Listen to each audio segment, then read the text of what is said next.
if we fall, then no other nation is safe. And we are falling, and our country is really, truly on its deathbed.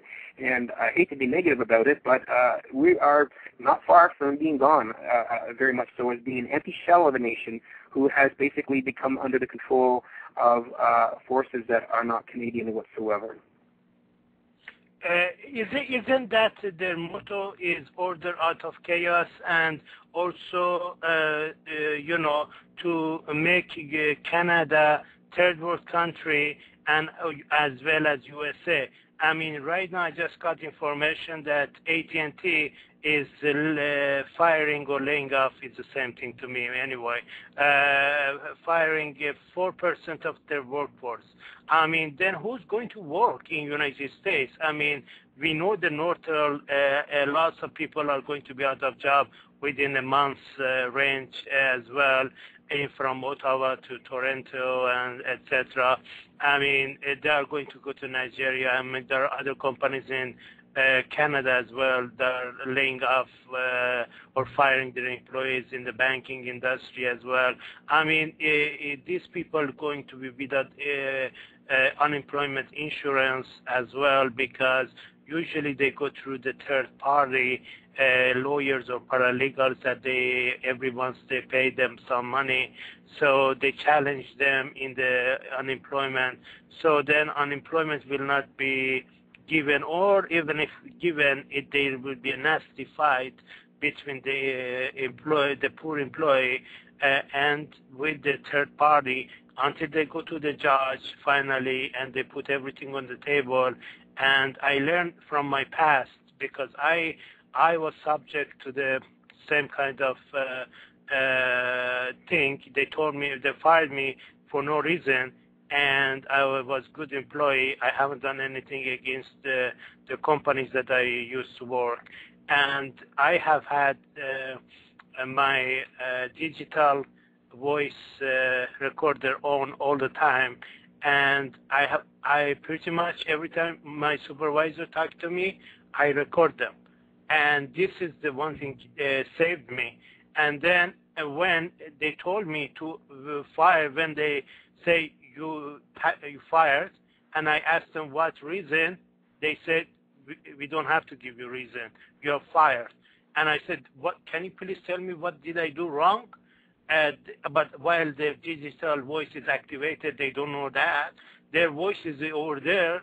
And then finally they said, no, you haven't done actually anything wrong, but we are firing you. So that was enough for me. And go ahead, please. Yeah. To a certain extent, that in one small example gives you an idea of what it's like when you corporatize nations. Is that any individual historically who's in the workforce working for large multinational corporations or corporations who become a number in a system, and decisions are made that do not really have consideration for the individual. We're working for mom and pop operations where, there's a communal feel. Everyone feels a part of the greater good, and you have more security there. You have more of an interactive exchange where you feel valued and you are valued. But when you apply that corporatization model to nations and cross nations, then individuals within society get that numbered status more so than they already have. And then you just don't matter anymore, whether it's your health, your wellness, your ability to make decisions for yourself and your energy, your resources, your social programs. The entire infrastructure of a nation itself becomes numbers in this game of what can be done to maximize profit, and that always means taxing you further, taking more of your rights from you, and decreasing a living wage. And when that happens, then things is even as guaranteed as having access to unemployment, for that matter. Even that becomes a chore, because all these things are being seen. How can we take more back from them? And this is feudalism. This is control of the masses by self-appointed aristocracy, and the aristocracy in contemporary society is corporatization.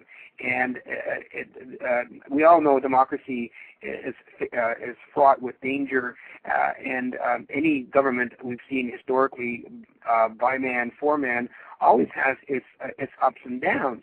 But when you have nations and the democratic process itself being subverted silently before us, and we under the guise that we think we have a democratic process, we don't know what's going on behind closed doors. In Canada, our own Prime Minister actually closed the database for the freedom of information that makes our government accountable and transparent. You know, there's been no public vote or debate or knowledge made whatsoever on the Security and Prosperity Partnership, which is basically the Constitution to denationalize our nations. And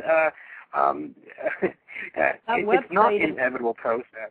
That website has been up for over 3 years, and most Canadians have never even seen it. Well, part of the problem again comes down to now these individuals. Now I might just say, well, but the bottom line is it's not conspiratorial. It's when you have a lot of the power, when you have the financial backing behind you, when you are the large multinational corporations, and if you want something done, well, you can create enough of attention in the public eye the way you want. But this has been known, this is part of the mandate of the Bilderberger Group going way back when. They realized, well, part of our process in order to get nations under control and under guise and to march towards this future that we envision for the world is to provide the propaganda for them. And by doing so, you need to control the media. And so you buy up the media and then all the different avenues by which society now relies upon to get its information from, they're all being programmed to a certain extent, and they hear what is contemporary. They discuss it at their water coolers at work, which is in the mainstream media headlines. And all of these individuals and groups and important messages that are going on that are basically nation-destroying, we're oblivious to. It's kind of the equivalent of having miniature nuclear bombs go off on a monthly basis, and they've been yearly, but now monthly. It's actually their rate of progress has been increasing at a warp speed on a very steady incline to get to this whole North American Union and harmonization of the regulations of our nationhood. But when the controls for the media and the knowledge the public sees as important or not happens, you have a society basically following what looks to be the way to go, simply to be in fashion, when they're completely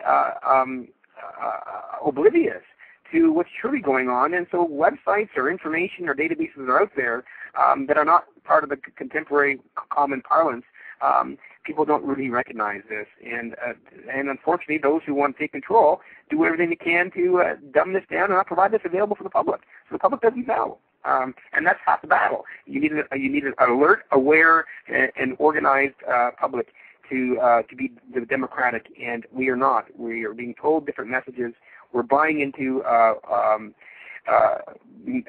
messages and world events that sort of we see it as one way, and we need help from certain individuals or groups, when you know the help has to come from within and from ourselves, as it always has with each individual nation. And that's where democracy lies. And democracy has become nothing but lies, and the lies are being sold as truth.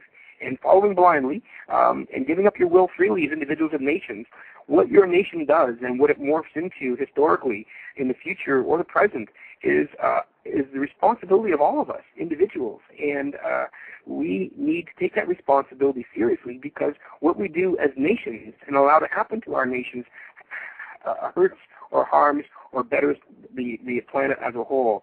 It's not about being better than one's fellow man. It's helping one's fellow man become better. And until we as a society adopt that rubric as a core foundation of who we are and how we self-define our actions, then we will not be able to have a utopian state where we actually have our sovereignty and our freedom to self-rule and our democracy to chart the course this great nation was intended to become, because there is no great nation on the horizons. It's a North American Union, and that will be integrated in a larger scene that it will be basically a small, select few puppeting the entire system from behind closed doors like the Wizard of Oz, and we'll all say, unfortunately, well, why did it happen? Well, it happened because we did not come together. We gave up our will. We've let our nationhood fall by the wayside by choice, and the choice can be to take that back. But coming together is half that battle, and it's happening, thankfully.